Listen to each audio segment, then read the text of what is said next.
नमस्कार मित्रांनो आज चालू असलेल्या सातारा भागातील सर्वात जुनं व जाणतं व पारंपरिक मैदान म्हणजे कोरेगाव हिंदकेसरी मैदान. 81 वर्ष लगातार जुनं व पारंपरिक कोरेगावचं हिंदकेसरी मैदान. या हिंदकेसरी मैदानात बरेचसे टॉप नंदी व टॉप सेमी निघाले आहे. मी ते सेमी तुम्हाला सांगणार आहे. कोणत्या सेमीमध्ये कोणत्या बैलाची कोणत्या नंदीसोबत लढत होणार.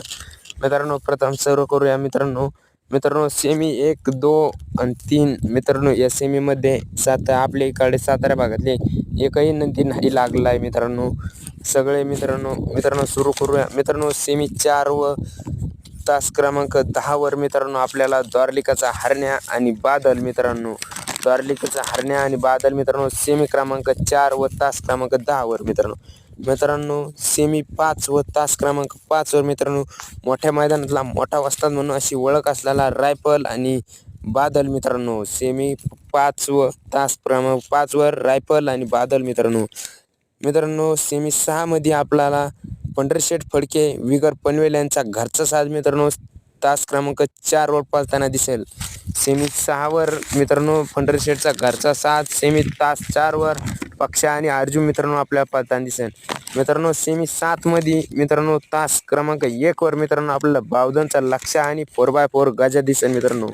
तास 1 वर गजा आणि बावधनचा लक्ष सेमी 7 मध्ये आणि त्याच सेमीमध्ये अजून एक नंदी आहे तो टॉपचा कारुंडा एक्सप्रेस चिक्या आणि घोटकरांचा सर्जा 5 तास क्रमांक 5 वर आपला पळताना दिसेल.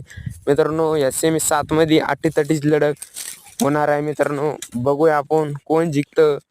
इकून 4x4 गजा लक्षा की इकून घोटचा सर्जा चिक्या या दोघात लढत होणार आहे सेमी 7 वर बोलूया टॉपच्या सेमीमध्ये सेमी 8 सेमी 8 व तास क्रमांक 1 आपला मिलिंद शेठ पाटील यांचा भुंगा वर आणि अर्जुन तास क्रमांक 1 वर आणि त्या सेमीमध्ये आपला सर्वांचा लाडका मिंजोडचा बेतात बादशाह म्हणून ओळख असा मथुर आणि राजा तळेगावचा शाकीर जाकीर पठाण यांचा तास क्रमांक 2 वर पाळणार आहे आणि डबल एक अजून एक गाडी आहे त्यात निनाम डायव्हरकरांचा सुंदर आणि बाजा तास क्रमांक 4 वर पळण आणि त्याच सेमीत आपला सप्तंत केसरी भारतचा वारसदार रैना आणि जलवा तास क्रमांक 5 वर पळताना दिसेल.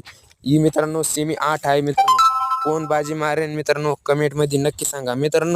शेवटचा सेमी 9 मध्ये तास क्रमांक 3 वर बकासूर आणि सुंदर मुरुमचा पळताना दिसेल आणि तास क्रमांक 7 वर लक्षा आणि कळंबी शंभू आणि तास 8 वर पिस्टन आणि सोन्या व्हिडिओ आवडला असेल तर सबस्क्राईब करा. धन्यवाद